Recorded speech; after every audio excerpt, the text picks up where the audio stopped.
When you had that third failure in a row, did you think, I need to pack this in? Never.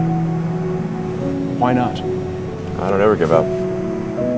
I mean, I'd have to be dead or completely incapacitated. My workload went up from about, 70 to 80 hours a week to probably 120.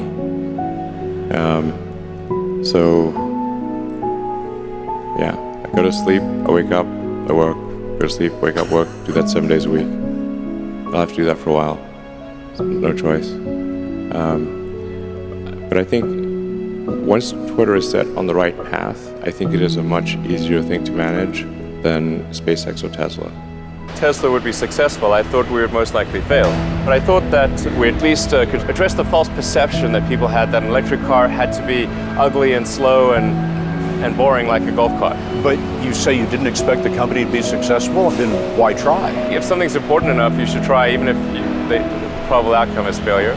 Well, that was the summer of '95. I had no money whatsoever. I was working, doing research in Silicon Valley on a completely different subject and trying to start this company at the same time. And when it came time to decide, do I want to do graduate studies or do I want to start this company? And I decided to start the company. I had no money. As a graduate student, I would have received a scholarship and a stipend and so forth. In starting the company, I had nothing. I had no income source. So we found that an office was actually cheaper than an apartment in Silicon Valley. So we got this dinky little office that had a leaky roof. It was just the nastiest place you can imagine. And you lived in it too. And I lived in it too and showered at the YMCA. This lasted for about 3 or 4 months. So a fourth failure. A fourth failure would have been absolutely game over. Done. SpaceX, bankrupt. Yeah, it's bad enough to have 3 strikes. Having 4 strikes, it's really... Like one of the most difficult choices I have ever faced in life was in 2008. I think I had maybe $30 million left, or $30 or $40 million left in 2008. And I had 2 choices. I could put it all into one company, and then the other company would definitely die, or split it between the 2 companies. But if I split it between the 2 companies, then both might die.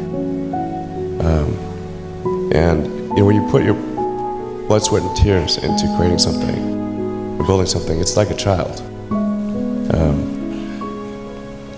And so it's like, which one am I going to let one starve to death? I couldn't bring myself to do it, so I split the money between the 2. Fortunately, thank goodness, they both came through. You know, there are American heroes who don't like this idea. Neil Armstrong, Gene Cernan have both testified against commercial spaceflight in the way that you're developing it, and I wonder what you think of that. I was very sad to see that, because those guys are, those guys are heroes of mine, so it's really tough. I wish they would come and visit and see the hardware that we're doing here. And I think that would change their mind. They inspired you to do this, didn't they? Yes. And to see them casting stones in your direction. It's difficult. And you do 16-hour days, and you work 7 hours a week, and you fly all over the place. And you go to these meetings constantly, and people constantly criticize you for everything. It's amazing to me. I mean, you're changing the world, and you're giving yourself. Why do you do this? Well, I think what I'm working on has an important effect on the future. In the case of Tesla, I think it's fair to say that Tesla has significantly accelerated the advent of sustainable energy. Before Tesla, no one was doing electric cars, and now, as a result of Tesla, I think almost every major car company in the world is building electric cars, and that's a pretty big deal. But there's still a long way to go to transition the world to a sustainable energy economy, and so we still have a lot of work ahead of us at Tesla, but that's our goal there. And then for SpaceX, I think it's important for the future to be exciting and for humanity's existence to be ensured over the long term, I think we must become a multi-planet species and a spacefaring civilization. If you're trying to figure out what others love but you don't love it, it's really hard to make that great. So when you work on something, if you fall in love with it, that's a good sign. And then don't worry about if others do. If you do, others will. Well, there's a ton of failures along the way, that's for sure. Like I said, as I said, for SpaceX, the first 3 launches failed, and we're just barely able to scrape together enough parts and money to do the 4th launch. If that 4th launch had failed, we would have been dead. So multiple failures along the way. I tried very hard to get the right expertise in for SpaceX. I tried hard to find a great chief engineer for the rocket, but the good chief engineers wouldn't join, and the bad ones, well, there was no point in hiring them. So I ended up being chief engineer of the rocket. So if I could have found somebody better, then we would have maybe had less than 3 failures. What's something difficult you're going through that people don't often see? Trying to feed Uber Lilith.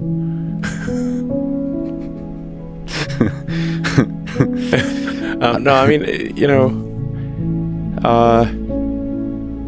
mean, my mind is a storm, and I don't think most people would want to be me. They may think they would want to be me, but they don't know. They don't understand. How are you doing? I mean, overall okay.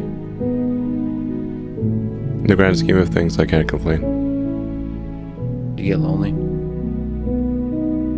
Sometimes, but my kids and friends keep me company. So not existential. There are many nights I sleep alone. I don't have to, but I do. Actually, I only had enough money. Originally, I basically took all the money I made from PayPal, put it into SpaceX, to creating SpaceX, Tesla, and Solar City, and initially figured I'd keep half of it, and then I'd spend the other half on these crazy adventures that would probably fail. And then, unfortunately, they needed all the money, so so I had to give them all the money, and then I didn't have a house or I had to borrow money for rent. That was pretty difficult. That was back in 2008. And then we managed to scrape enough spare parts together to do a 4th launch at SpaceX, and that worked. And if it had not worked, SpaceX would have died. Probably would have lacked the credibility to raise the remaining money for Tesla, and we wouldn't be here today. Or maybe it'd be like, not this ending. I was living in the factory in Fremont, and the one in Nevada for 3 years straight. That was my primary residence. I'm not kidding, literally. Did you keep the couch? I actually slept in a couch at one point in a tent on the roof.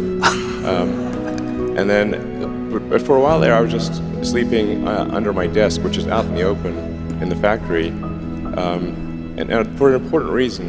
And it was damn uncomfortable sleeping on that floor. And always, when I woke up, I'd smell like metal dust. We went to visit, and they bought him a new couch. Yeah, but actually, I stopped using the couch because there's a little conference room and a couch there. I stopped using the couch, and I just slept on the floor under my desk, so during shift change, the entire team could see me. And that's important because, the team, if they think the sort of their leader is off somewhere having a good time, drinking Mai Tais on a tropical island, which I could definitely have been doing and would much have preferred to do. I'm not actually a masochist, I think. But the thing is that since the team could see me sleeping on the floor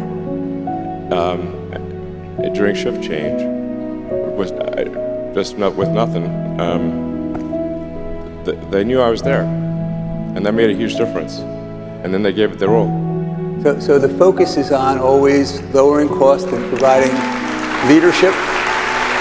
Make your requirements less dumb. Your requirements are definitely dumb. It does not matter who gave them to you. It's particularly dangerous if a smart person gave you the requirements, because you might not question them enough. Yeah, you might take it as like gospel, like Yes. I have to do this thing. Everyone's wrong, no matter who you are. Everyone's wrong some of the time. So make your requirements less dumb. Then try very hard to delete the part or process. This is actually very important. If you're not occasionally adding things back in, you are not deleting enough. Right. The bias tends to be very strongly towards let's add this part or process step in case we need it. But you can basically make in-case arguments for so many things.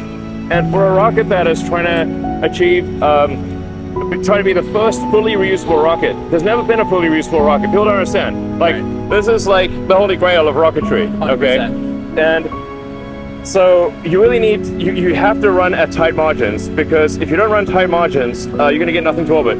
Right. So you got to delete the part or process step. Super important, and you can't like hedge your bets. That's why the grid fins, for example, do not fold down, because that's a whole extra mechanism that we don't need. And you can just compensate for it by having strong enough engine authority to steer it in the lower atmosphere. Actually, our simulations so we don't really need any extra engine authority. As long as the grid fins, basically follow the flow. They're not really disturbing the flow. It's really neither here nor there. So as long as they don't have a high angle of attack, it doesn't matter. A few degrees or something, or within a degree or two. So, but in any case, it's a thing we could add later. Right. So now these grid fins are humongous. We'll go see them. But they're like a dinosaur bear trap. Okay, it's like if you made a bear trap or a dinosaur. That's what these things look like. And if you have a whole mechanism for folding them, that's like clearly a part that we don't need. Yep. So this was a good design decision that actually I didn't come up with, and it was like great. But it followed the principle of like delete the part, delete the process. And I was like, great, good idea. Let's not fold them. Why were we folding them anyway? Somewhat random. And also, if whatever requirement or constraint you have, it must come with a name, not a department. Because you can't ask the department, you have to ask a person. And that person who's putting forward the requirement or constraint must agree that they must take responsibility for that requirement. Otherwise, you can have a requirement that basically an intern 2 years ago randomly came up with off the cuff, and they're not even at the company anymore. Right. But it came from the, let's say, aero loads department. They're like, actually, no one in the aero loads department actually currently agrees with that. This is by the way happened several times. So again, it can be literally. I don't want to put it on the aero loads department, but there's every department. So